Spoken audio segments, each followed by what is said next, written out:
Hello and welcome to my educational talk today about bipolar disorder and depression and moving forward in our careers.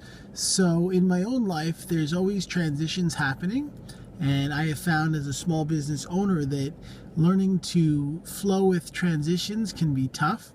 Part of business is about how the future is going to be, predicting what's going to happen in 6 months or a year or 2 years.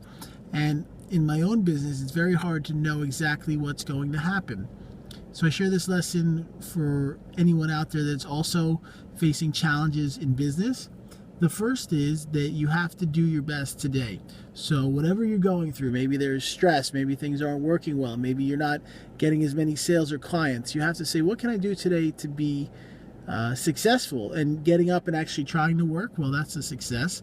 If you have a small business, trying to find a way to grow it is still an accomplishment. If you work in a job, waking up and actually going there is something that's a positive place in terms of moving in the right direction. And then there's other kind of bigger ideas about business. So, things are rapidly changing in our world. And when you say, you know what, I'm going to keep trying. And I've learned that many companies, especially startups, often do what's called a transition where they are pivoting. And in one sense, they're trying to do some product or idea. And then if it doesn't work out, then they have to shift to something that is better or may work in a way that shows success. So I take that a lot in my business. I always say, hey, this is what I want, and I try to set goals.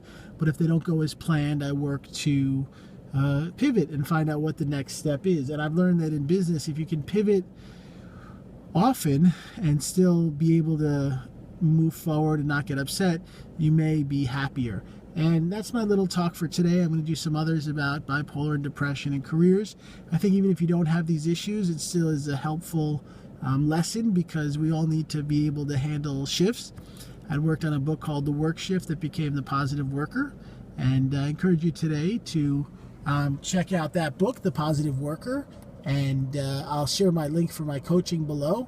My website is bipolaronline.com.